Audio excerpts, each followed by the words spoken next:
Okay,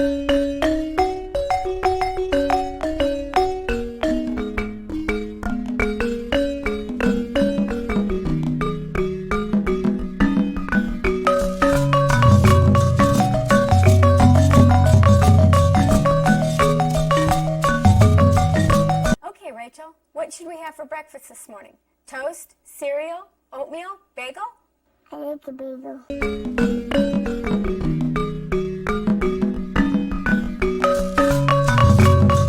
Would you like cream cheese or jelly? Jelly, please.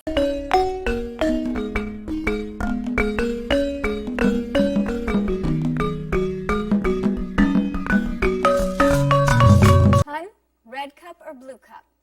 I like the red cup, please. Orange juice or apple juice? Orange juice. You know what, hun? I thought I told you to put on the other outfit. I thought this one would look better.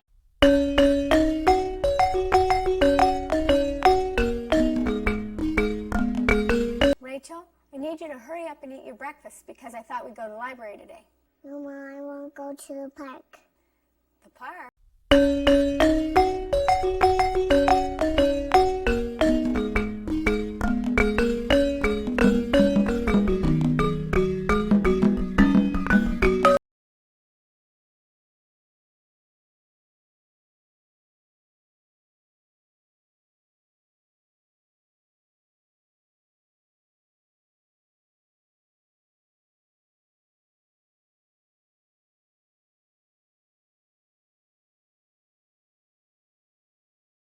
And welcome back. Solomon teaches us in Proverbs 26:4 and 5 that we are not to answer a fool according to his folly, lest we become like him.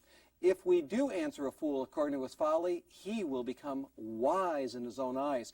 We're going to talk about that topic in this particular session, Anne-Marie, children becoming wise in their own eyes. Right, and what happens when they do become wise in their own eyes? There's so many behaviors that occur in your home during the day, and you're thinking, where do these come from? Well, hopefully after tonight's lesson, you'll have a much better idea. That's right. In a few moments, our class is going to join us as they usually do, and then we're going to join you. So get ready, get your outlines out. We're going to start that first installment on Discipline Issues, Part 1.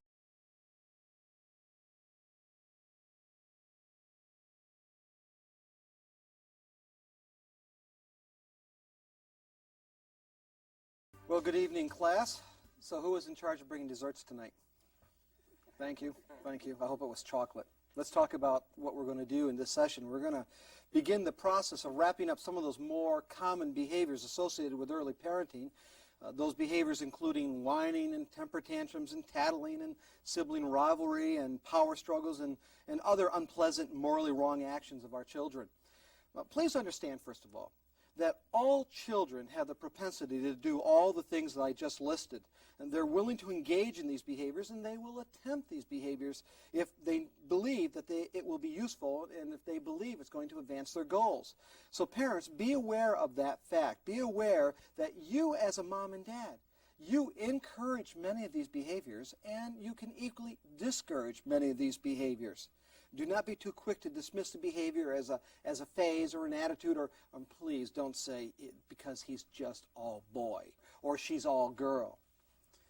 Now, to correctly and sufficiently cover these important topics, we need really 2 sessions. One session to deal with those topics specifically, and this session to explain the probable root cause of the behaviors. So in this session, we have Discipline Issues, Part 1. In our next session, it'll be Discipline Issues, Part 2. Now, the place to start explaining these various behaviors is with the probable root cause. Is there something that parents are doing in a very passive way that might actually be fostering and encouraging many of the behaviors I've listed earlier? We believe that that possibility is very real, and we believe that the book of Proverbs identifies and describes a very major problem for us and tells us what to do. In Proverbs 26, verses 4 and 5, Solomon says this: "Do not answer a fool according to his folly, lest you be like him. Answer a fool according to his folly, lest he be wise in his own eyes." Now, to be wise in his own eyes means self-deceiving, false pretense. It assumes a wisdom that is not present, but the person believes that wisdom is present. Proverbs 26:12 expands on this concept. It says this, "Do you see a man wise in his own eyes? There's more hope for a fool than that man." Now, we believe the root cause of many wrong behaviors that you might be facing are actually tied back to this proverb, and specifically causing a child to think of themselves that they are, she is, he is, wise in his own eyes. Now, how do parents wrongly encourage this condition? How do we create within the mind of our child the false impression, the pretense that they have a type of wisdom that they really don't have? Follow this, please. Number one, this is how parents often do it. By parenting outside of the funnel. By parenting outside of the funnel. By outside the funnel, we mean parents allow their children or give their children freedoms that are not age appropriate nor in harmony with the child's moral and intellectual capabilities. Let me explain this. When we talk about a funnel outside the funnel, you know what a funnel looks like. Wide at the top and it grows narrow at the bottom. In the early years of parenting, that's where you are. You're at the narrow portion of the funnel. As the child gains skills and as the child becomes more responsible, as the child grows older and older, they receive many more responsibilities. That funnel opens up. Now, the problem that I'm talking about is that young children are given too many freedoms outside of the funnel. In fact, look on your outline. There's a little diagram that will best demonstrate this. Notice on your outlines the two sets of numbers, the 1, 2, 3 and 1, 2, 3. One set is inside the funnel, one set is outside the funnel. Right now, this is what I want you to do for me. I want you to connect with a vertical line, the two number ones. Would you do that, please? Connect for me the two number ones right now. Now, let me explain it. Number one represents behaviors and freedoms given to, let's say, a 3-year-old that really belongs to a 7-year-old. If you notice that first number one outside the funnel, that's a behavior. That's a freedom that belongs up to for an older child. Now connect number two, please, with a vertical line with the number two inside that funnel. Number two, again, represents freedoms granted a 6-year-old that are not age appropriate for a 6-year-old, but are appropriate for an 8-year-old. But we have our children, that 6-year-old is given that freedom. And then, of course, you can connect number three, and I think you get the picture of what I'm saying. While our children are young, we need to parent them inside the funnel. We need to be very, very careful not to give them too many freedoms outside of their age ability or outside of their moral capacity to regulate those freedoms. Now, here's the basic problem as we see it. Children are given freedoms that are not age appropriate, but as a result of these freedoms, they are causing the child to perceive himself or herself as being wise in her own eyes. And the three areas of freedom that contribute to this problem are these. Number one, premature freedoms in decision-making. That's number one. Premature physical freedoms. That's number two. And premature verbal freedoms. That's number three. Now let's see how all of this unfolds, starting with freedoms in decision-making. Anne-Marie and I believe that as a generation of moms and dads that you have been bombarded with some notions that are just not healthy for your family and that really are creating more conflict in your home with your children. One of the notions is the idea that you need to be giving your children many, many choices. And what we want to suggest to you is the possibility that even as a generation, you may be giving your children too many choices too early. In fact, let me explain this concept to you, again, reaching back to Proverbs 26, 4 and 5, and the concept of raising children that are becoming wise in their own eyes. Let me start out with your own kitchen in the morning. Let's say that you offer, follow this now, you offer as a sacrificial caring mom your orange juice to your child in his red cup. But your child reminds you, but Mom, the red cup's not my cup, the blue cup's my cup. And so you say, oh, you know what, honey? That's right. I could put the orange juice in the blue cup. That's no problem. And so you start to pour the orange juice in the blue cup, but the child politely reminds you that, Mom, you said I could have grape juice. And so, you know what? I did say you could have grape juice. That's not a problem. I'll drink the orange juice. By now, Dad is coming through the kitchen, and the toast pops up. And so Dad butters the toast and cuts it in half and puts it on a plate and brings it over to your son.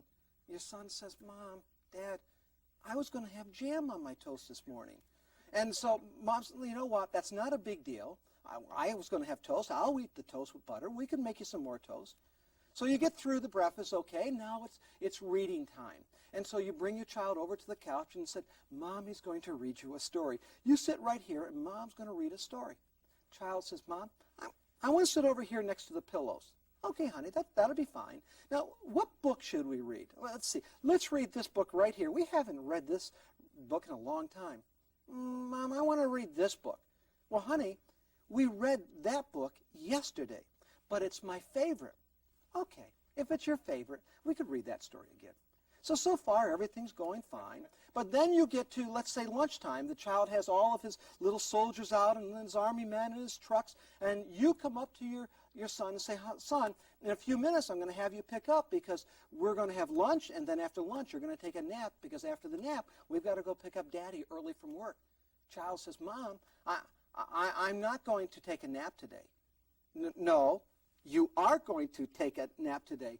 Mommy, no, because if I have lunch, I'm going to have it here because I'm going to play with my trucks. I'm going to have lunch right here. No, you're not going to have lunch. You're going to have lunch at the lunch table. No, Mommy, I'm not going to do that. Yes, you are. You're going to have lunch. You're taking a nap. No, Mommy, you take a nap. Now you begin to wonder, what happened? What happened? Haven't I been the wonderful, benevolent, gracious mother? Haven't I allowed my child to help facilitate his day with choices?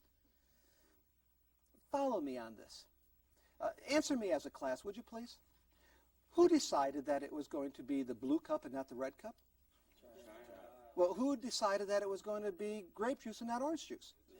Who decided that it was going to be jam and not butter? Who decided that it was going to where he was going to sit for reading time? Who decided what he was going to read? All right. See, now up to that point, for the most part, you could work that through. You could, in a sense, you could tolerate, you could understand, you could see that scenario. Nothing really overly troubled you. No serious red flags went off in your mind. But did you notice that when I got to the portion of the scenario that authority was necessary and Mom was directing the child, and by her authority she was calling the child to obedience to come and pick up the toys and get ready for lunch, and then you had this conflict? Think about it. Let's think about it from the child's perspective, all right? Follow this. Mom, let me see if I can help you understand this. You said red cup, I said blue cup. You said orange juice, I said grape juice. You said butter, I said jam. You said sit here, I said sit there. You said read this, I said read that. You said pick up, I said no. What part don't you understand? Do you understand how easy that is? How subtle that is?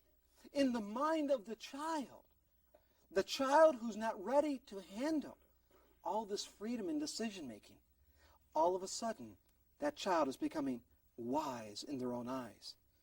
See, the problem, ladies and gentlemen, follow this, is not giving your children choices, but giving your children choices before the establishment of a moral conscience, which is absolutely necessary to monitor and regulate the decision-making process. Here's the problem, reduced to the most basic element. The problem is this. The problem is not choices in and of itself. The problem is young children cannot handle the power that is associated with decision-making. Because before the establishment of a moral conscience which regulates the decision-making process, these children are not able to separate the moral from the immoral and the non-moral. They're not able then to separate the time in the kitchen between orange juice and grape juice and butter and jam and obedience to Mom. That's where the problem comes in. That's why many of you will have conflicts in your home. It's simply because you have created a condition in the thinking of the child that possibly, I know what I'm doing, and Mom, when you give me your suggestions, I want you to know that I don't agree with them. Now, we could test this right now. Let's do a little test. Let's find out what's going on in your home tomorrow morning, all right? Let's try this. Here's what I want you to do, moms. Tomorrow morning, so we could test whether or not this is a reality in your home or how well you're doing, I want you to put out the cereal bowl, the white bowl, and put it in front of the child. Give him some milk or orange juice in the clear glass.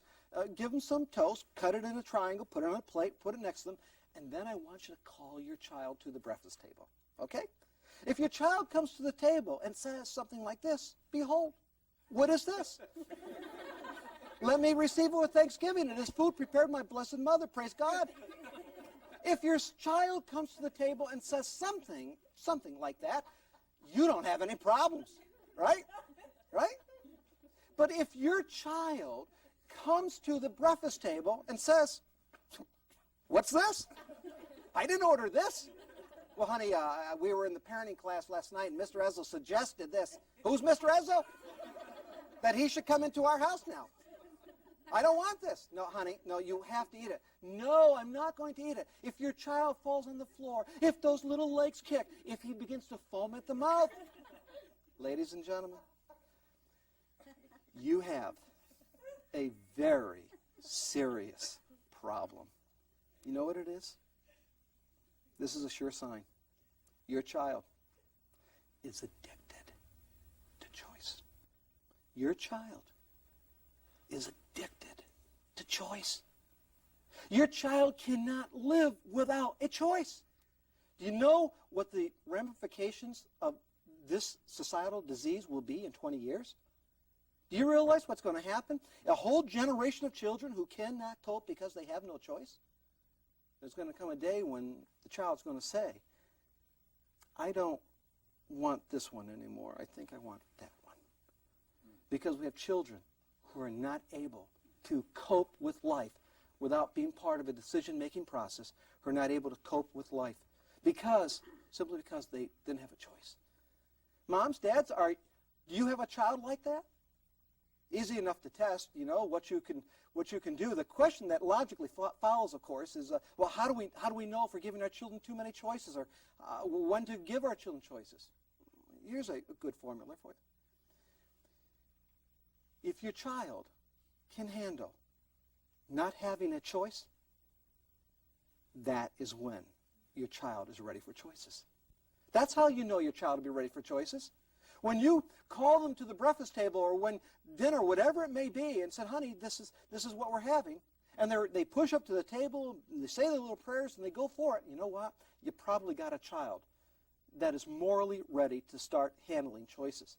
You see, we are not saying, please understand, we are not saying don't give your children choices. Oh, no. We want you to give your children choices. Gentlemen, I hope you dads on Saturday morning will say, kids, dad's home. I'm going to make breakfast. Whatever you want. Don't worry about the pots and pans. Mom's here to help clean up. What fun things. That's great. We're not saying eliminate choices. What we're saying is, as a generation, you're probably giving your kids too many choices too early. And as a result of that, they are becoming wise in their own eyes. But it's not simply the freedom of decision-making, not simply the freedom of choices. That's only number one. There is also the physical freedoms that we give our children. And this is so amazing. This, too, is very subtle. Let me give you some illustrations. We're allowing our children to make decisions as to where they're going to go, and what they do is they simply check in and tell us what they're doing. Listen to your children talk to you. You know, you're at the soccer game. We're watching Big Brother play. Mom's in the bleachers with this little guy, and the mom's talking to her neighbor right here. And before you know it, this little guy is down there playing with the kids. Nothing wrong with playing with those kids. Who decided? Or maybe you were out to dinner and the parking lot's upstairs, and the child turns to you and says, Mommy, I'm going to go up there, and I'll wait for you up there. And you say, okay, honey. You think, oh, so nice to let her, that she checked in with me. Or even the child says, Mom, I'm going to go into the backyard now. Okay. Let me ask you, for these little ones, are you parenting outside the funnel? You see, in the mind of the child, I will tell you. How do you fix it? Very easily. Very easily. Have your children do one simple thing. Mommy, may I get down and play with my friends? Daddy, may I go up there and explore? Mom, may I go out in the backyard? See, words are important to young children. They form their life concepts with words. If a child perceives that he's just simply going to tell you what to do, what are you going to do when you say no? If they're so used to the decision-making process, and then now you're going to have conflict because now you're going to try to restrain a child who only knows freedom. And that's where conflict comes in. There's verbal freedoms as well. Verbal freedoms is the child that speaks to mom and dad. Mom may say something to the child. Honey, would you pick up those socks right there? Those are your socks. Would you pick up your socks? And the child turns. completely accurate in what she says. But she says, well, Mom, Daddy doesn't pick up his socks. You know what? That may be absolutely true. Daddy doesn't pick up his socks. But listen to the tone. Even though the child may be accurate, may be right, the child's verbal freedom is violating the parent-child relationship.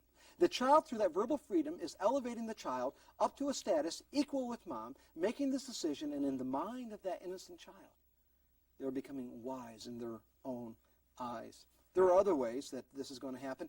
We've seen scenarios and situations where, in fact, the mother would say to the young lady, honey, you can't watch a video right now because Daddy's going to watch a sports event. Mom, Daddy's sleeping. It doesn't look like he's going to watch anything. Well, again, completely accurate. Listen to the tone. That's a verbal freedom. You got verbal freedoms. You got physical freedoms. Back to physical freedom. I think of the child, just another illustration. I think of the child when you say, honey, I want you to go and take your juice snack and I want you to drink it in the chair. And so your child goes up to the chair. It doesn't sit, it just kind of like leans on the chair. I mean, they're close to the chair, but that's not what you said. Or you say, I want you to have your juice snack in the chair, and they sit on the couch right next to it. All of these subtle little things, and there's nothing happens. I mean, you thought, well, I just wanted him to sit, it doesn't matter. Well, in the mind of a child it does, because what it does is elevates the child to the status of thinking, I am wise in my own eyes. Well, let me conclude the session by really going to wrap up because there is so much more. This is so foundational. I definitely want Anne-Marie's thoughts on this. We could expand on this all evening, and we will expand on this all evening. Anne-Marie, let's make sure that we talk about how did we discover this. Let's talk about how do you fix this thing. How do you correct it? How do you pull in the boundaries if these kids, if tomorrow morning they discover that, oh my goodness, this is exactly what he said. How do you fix it? There's so much more. So let's stop right here. Let's get Anne-Marie up for the wrap-up, and we'll be right back. Well, Proverbs 26, 4 and 5. For some of you, this may be a completely new concept. And Anne-Marie, I think to facilitate the teaching in the wrap-up session, it might be helpful to explain how we discovered this particular principle or violation of a principle, because within that explanation, it's going to cross someone's path here. Well, that's for sure. Actually, we have a family that's been involved in the ministry for some time, and their youngest child, who was 7, I mean, she was a nice little girl, but there was just something about her that just wasn't settling right. Mom was getting reports back from the teacher that there were just little things that she was doing in the class that, you know, nobody could quite put their finger on, but it just was unsettling. And the parents realized, too, with her attitude. And so we had been talking about it, and several of us actually had been praying for some wisdom because we knew that they were being consistent in their parenting. But they had the couch time. Yeah, they were doing it all.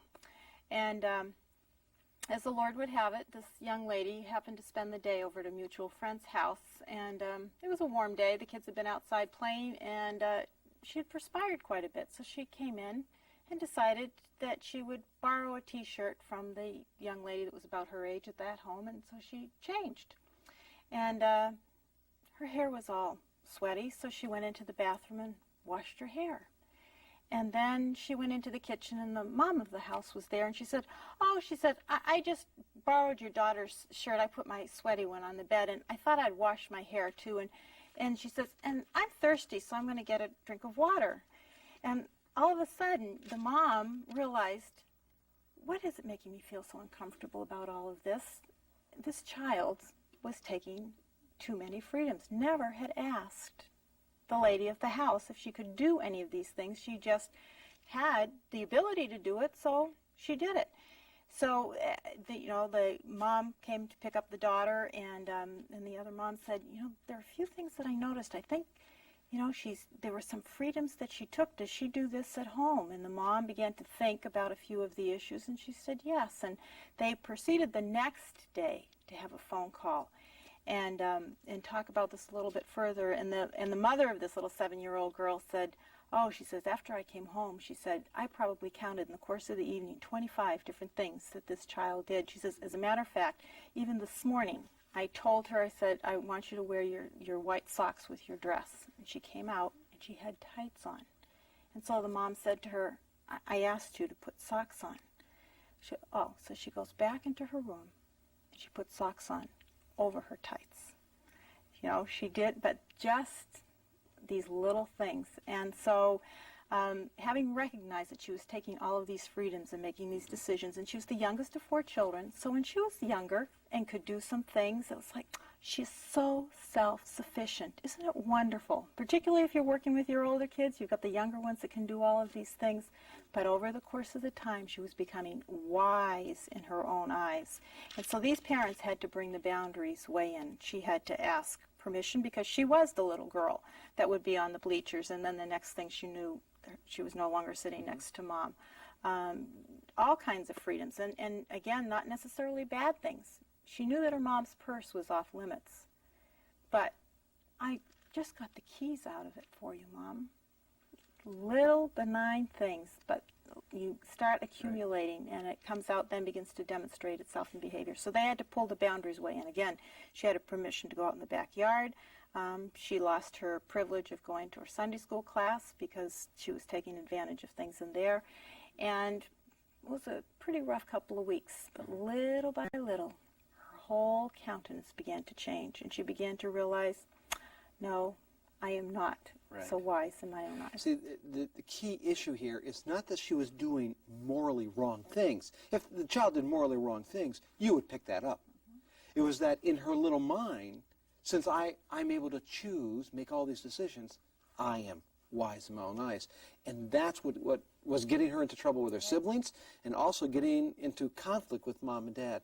So I wanted you to present that because I think it's important. I think you're going to have a very revealing week. Well, tomorrow morning, you're going to probably have a very revealing morning.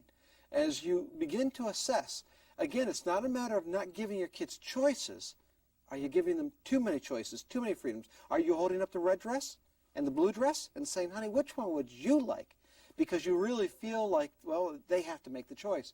What would happen, moms, if you just said, well, honey, you have your, here's the blue dress, I want you to wear it. Would your child say, okay? Or would your child say, well, I don't want to wear that one? And would you be continually in a tug of war? Now, we're certainly not saying everything you offer your child, they're going to say, oh, Mom, since you made that decision, let me receive it with Thanksgiving. That's not what we're saying.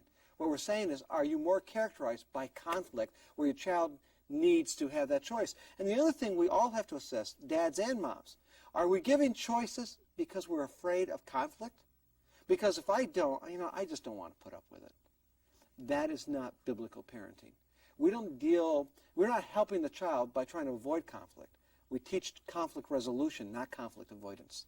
Anything more than that? I just want to add one thing before we go to your questions, because I'm sure you have them. Just another way that children can become wise in their own eyes, maybe through physical freedoms. And these are questions that you just have to ask yourself. Who plans their time, especially for your preschoolers, between breakfast and lunch?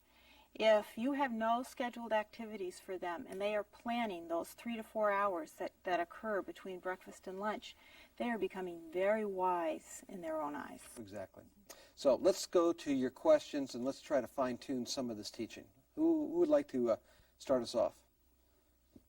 Kathy, Janine, Leslie, you have the mic. Okay, let's go to Janine. Okay, my question is in regards to the funnel. And we have a daughter who's almost 6, and we do struggle with her desiring to take too many freedoms. And my tendency when I notice that things are out of control is to pull back really, really tight. So my question is, when I do that, am I exasperating her? Should I pull those boundaries into what more is age appropriate, or is it right to pull them in beyond what is age? For instance, I took away her privilege of picking out anything. Breakfast, lunch, dinner, clothes, everything.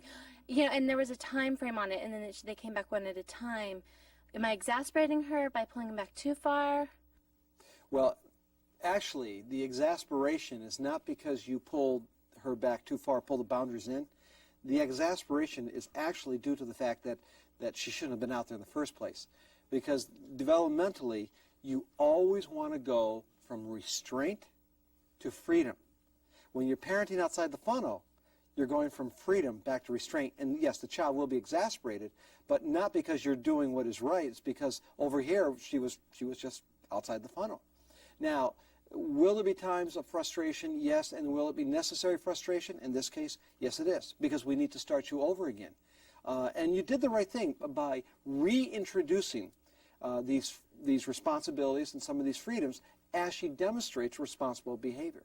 What else on that? I was going to say, and that's the beauty of a child that is nearly 6, because you can explain that up front. You know, you can also let her know, you know, you're not being wise with these privileges and you're taking too many freedoms, so we need to pull back, but you can earn them back, so you can explain that to them.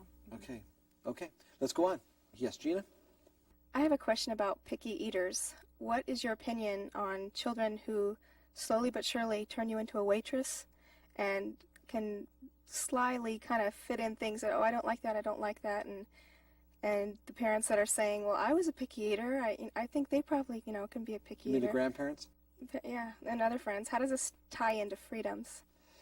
Well, one thing is, and we could give you the norm, but not the exceptions, and you have to decide if you guys are going to fall into the norm category. Most mealtime behavior problems are not problems that originate at mealtime. They are problems that originate during the day, something that hasn't been taken care of during the day, but it seems that they all show up at mealtime. So that's one thing you want to consider. The way it would tie in, Gina, is the fact that there may be freedoms, verbal freedoms during the day that may be getting by. And so now she's at mealtime and says, well, Mom, I really don't care for the beans that you're serving. And she may say it very, very nicely, but the idea that she's going to express, I don't care for this, I don't care for that, that really may be tied to something during the day. Yeah, either the verbal freedoms, or she could be having too many choices that you don't even realize. And that is another key, too, you mentioned about the very nicely. Your children are learning, you know, a standard of responding respectfully to you. So they can be very respectfully disobedient and very gracious in some of their requests that they make of you, but they're still making the choices. And sometimes we think as parents, oh, well, they asked so nicely. How can I say no? But sometimes we still have to say no. Of course, there is one more consideration, Gina, and that is, does Joe eat your cooking? I mean, let's face it, if the father doesn't eat it, you can't blame the kid, so I guess it's okay, Joe? Well, we better take that mic away from him right now, before you hit him.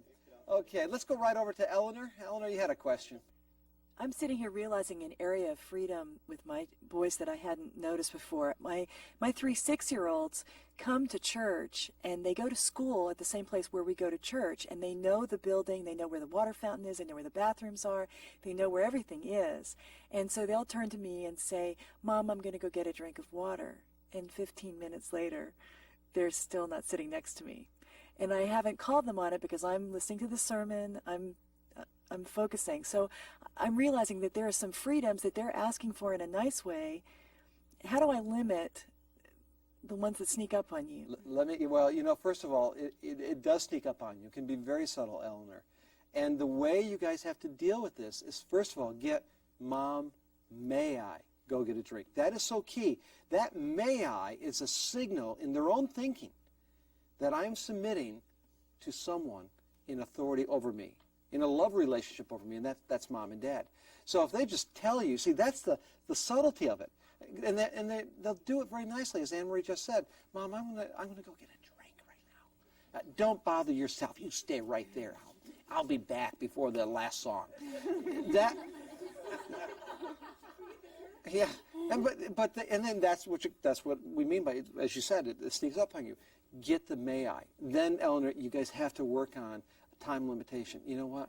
We're going to let you go now. I mean, if you know something's up, if the 3 of them say, Mom, can we go get it? That's a no.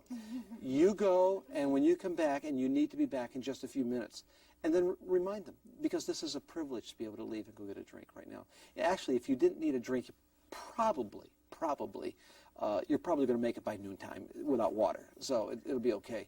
But all of you, just be careful. Get that may I go. Okay, honey. Before we go to another question, who else has another question? That one. Okay, Kathy does. As we're bringing, let's go back. Debbie does, and come to Kathy.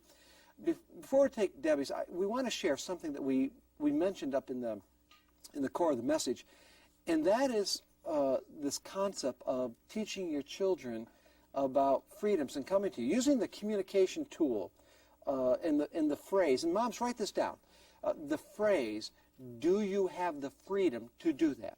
Let's just talk about this for a moment. The phrase, do you have the freedom to do that? Now, this phrase is going to come in very, very handy, especially if you have children that are, 5 years of age and over.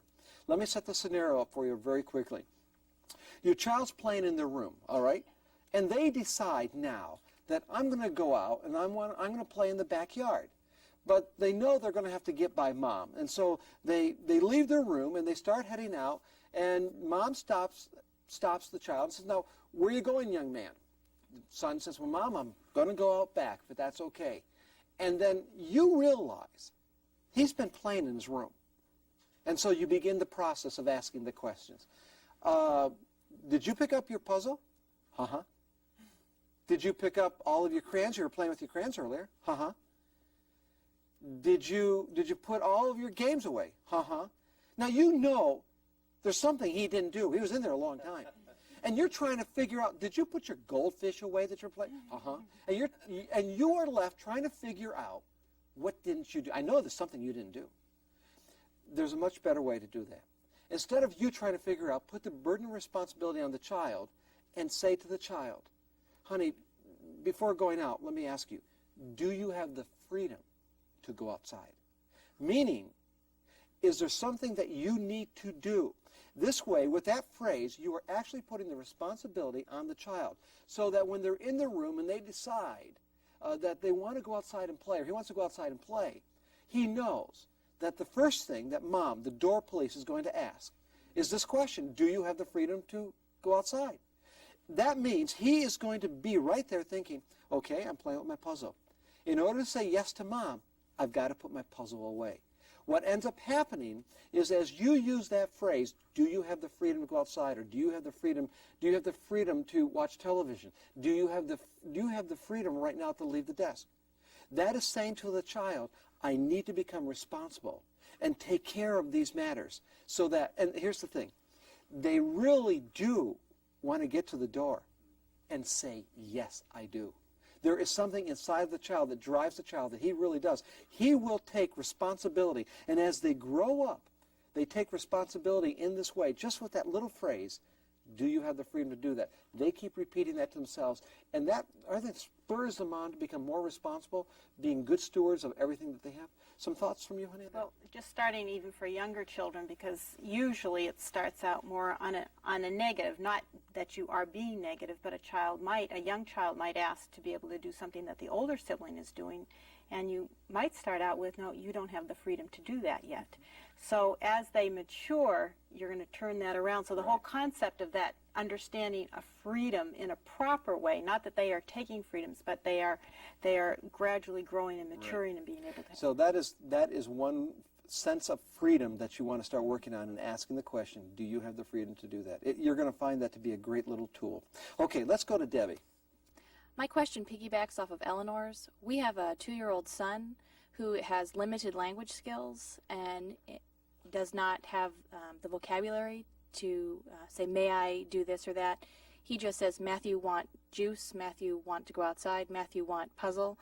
And I'm wondering if I'm allowing him too much freedom by getting those things at that time. Should I say no at times just to begin teaching him that he's not always the one in control? Well, first of all, if he has a limited vocabulary, in our next session we are going to teach you a tool that will help him.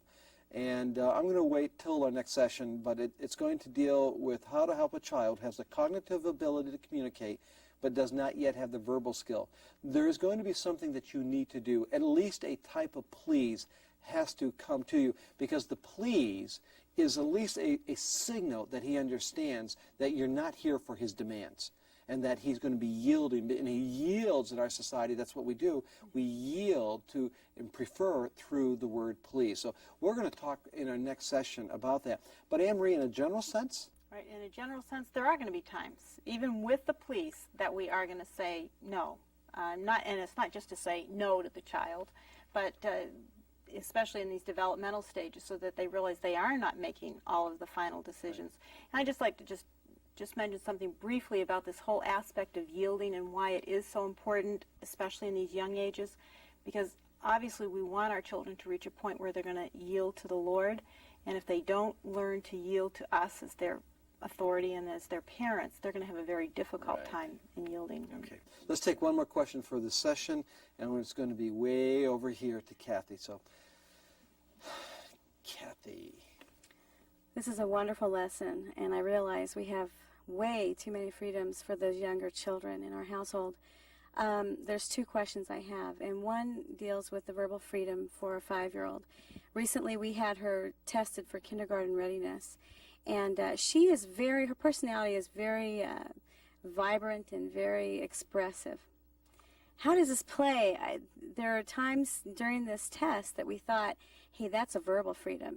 And somebody turned and said, you know what, that's part of her personality. What do you think about that? It could be both. It could be the personality driving the freedom, or it could be the freedom helping to facilitate and drive the personality.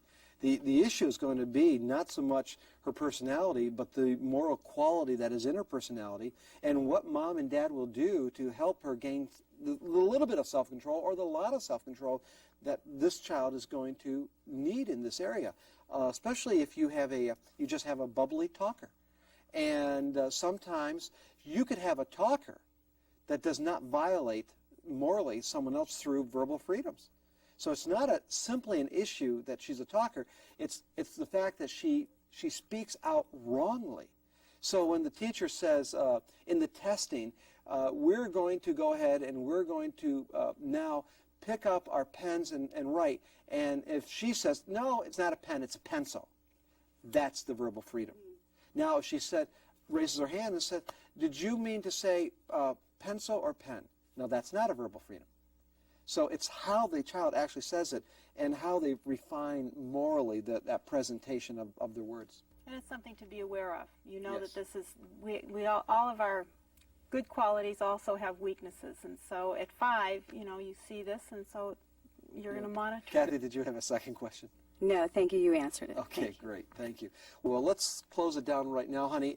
I'm anxious to be back next week because I'm so curious to find out what happens tomorrow morning in all of these homes when those poor little ones come up and get their breakfast the way Mom designs it. So we'll talk about it, and a lot of things are going to be happening in between. God bless you.